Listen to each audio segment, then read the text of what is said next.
Hello everyone, Jeff here. Happy Monday morning. That's where I'm coming to you, the time I'm coming to you right now, on a gray, wintry, snowy day here in Chicago.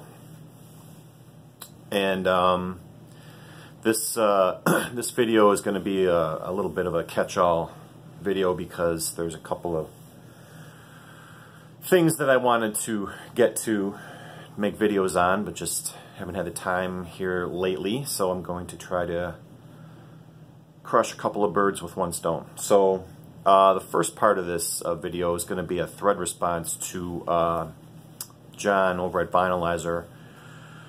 I had a thread question about what was the #1 song and #1 album on the day you were born. And for a long time I knew the answer to the song, which song was #1 on my birthday. I didn't really pay much attention to the album, but I looked it up. It was pretty easy to find that info. So, without further ado, I'm going to knock this one out. #1 song on December 12th, 1969, which is my birthday. I don't have a copy of it to show. Maybe I'll put a link down at the bottom to a video of it. But the song is Na Na Hey Hey Kiss 'Em Goodbye by Steam. Na na na na, na na na na, hey hey hey, goodbye. That song. And fun fact, that song was #1 for 2 weeks, which covered December 12th. And it became the theme song in the 70s for the Chicago White Sox every time a homer was hit by the home team at Comiskey Park back in the day. I don't know if they still do it these days, but I know for many years that was what they would start singing every time a home run was hit. And that song, I mean, it was a one-hit wonder by Steam, was the name of the band. And it sold 6 million copies. So, pretty darn good for a one-hit wonder. Unfortunately, never saw anything by them again, at least that I could find. I guess you could say they ran out of steam. I thought it was funny. Okay. Moving right along, I do have a copy of the #1 album. So let me tease this out for you a little bit. This album was #1 for 11 straight weeks, from October 4th of '69 through December 20th, which covers my birthday. It was knocked off the #1 spot for 1 week by Let It Bleed by the Rolling Stones. The week after that, it retook the #1 spot for another 6 weeks. So you're thinking end of '69, who could possibly do those kind of chart successes? The Beatles. Abbey Road was #1 on December 12th, 1969. This is probably, well, on most days this is usually my favorite Beatles album. I find I prefer late period Beatles over their earlier stuff. Of course, I like all their music basically, but you know, this is just a great album. And I'm actually I bought this back in the 80s. This is one of the Purple Label Capitol represses, and it sounds okay, but I would like to get a brand new, hopefully remastered by Giles Martin copy this year. I'm sure they're going to re-release this album with him remastering it. That's what I'm hoping. Because I've held off on buying a lot of these Beatles reissues that have been coming out. You know, it's because this will be the 50th anniversary of this album. Yeah, I'm going to turn 50 this year. You'll be hearing some bitching and moaning at the end of the year, I'm sure, if I'm still around the VC, which I hope to be. But, yeah, I'm hoping this gets the Giles Martin treatment, because this will be the one that I spring for. So that was #1 on my birthday in 1969. Okay, there you go. The second thing that I wanted to do was I wanted to, well, first, I got a comment on my last, I think it was my last video, by Henry the Horse, one of my faithful commenters who I don't think makes videos. And he said that he noticed, I don't know if you'll be able to see, he thought that there was somebody standing directly behind me in my last video, but it turned out to be one of these coats hanging on the wall in my kitchen. And I could easily see how he would think that. And he wondered if my house was haunted. I can say with definite certainty that yes, this house is haunted. Did I talk about this before? I can't remember. But I know that pictures move in this house and nobody touches them. I've even seen one picture move by itself while I was sitting in here, because there used to be a picture on top of my CD player. It's no longer there. It kept moving. I don't know why. And there's hardwood floors, you know, throughout this house, especially upstairs. And you can hear, you know, the floors creak when people walk on it.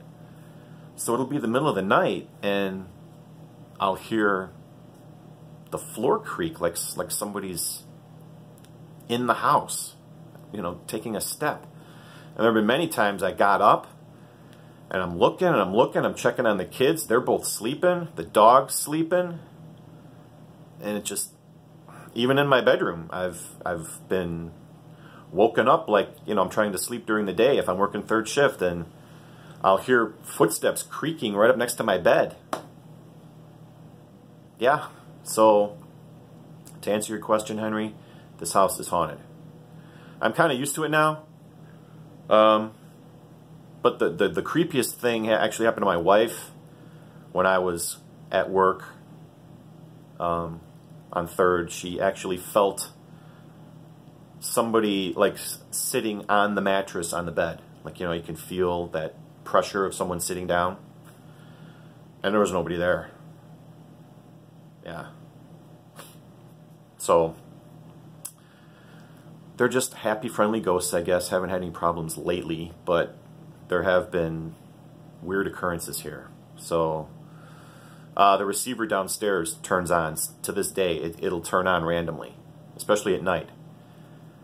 I'll be woken up and I'll hear voices, and then I'll check on everybody and I'll go downstairs and the receiver will be on. It just comes on by itself. Yeah. So I just wanted to answer that question. I've been meant to do that too. Okay. Third thing, I know it's a little late here. We're well past Christmas, but there were a couple of gifts that I got that were record related that weren't records, because everybody in my family knows I'm the record guy, so I get things like that. It makes for easy gift giving sometimes. Like, for example, I got this watch. I don't know if any of you have seen ads for this, like on Facebook. Let me get it so it's not glaring.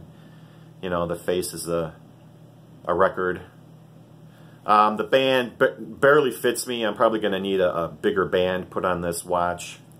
It's one of my things I want to get done this week, but I thought this was kind of cool, having a record watch. And then my daughter bought me this book, which I've seen before, called 1,000 Record Covers. And that's exactly what it is. It's nothing but record covers. So, yeah, hey, there's the Kiss record covers. Going all through the decades. So, this is always a good thing for a record lover to peruse.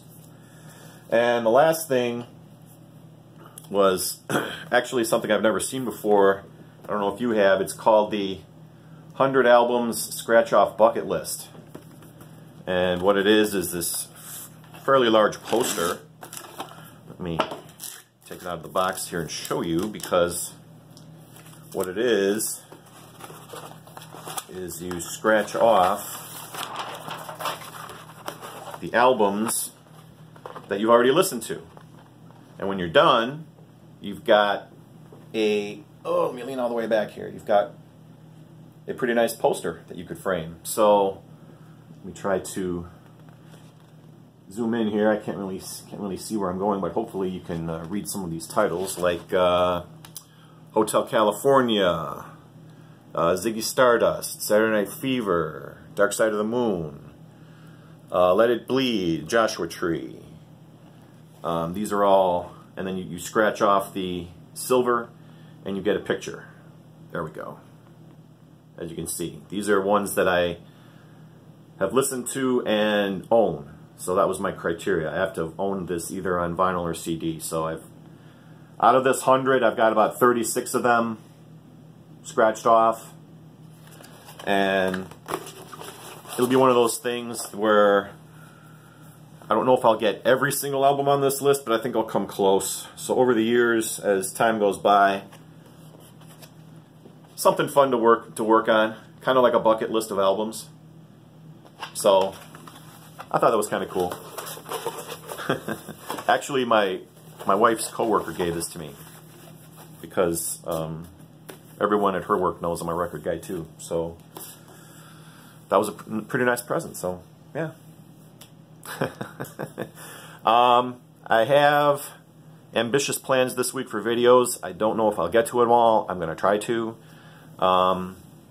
There's a couple of contest entries I want to make, and I've been steadily playing albums for the next Spin Zone. I've got about 5 or 6 already done. I'm probably going to do several more, so I'll have enough to talk about in a video. So as the week progresses, hopefully you'll see more of my smiling face. I hope that's okay. So yeah, that's what I've got planned. That's what I wanted to talk about in this video. So thank you all for watching and liking and commenting. And I will see you guys soon. So till then, peace, and I'll see you.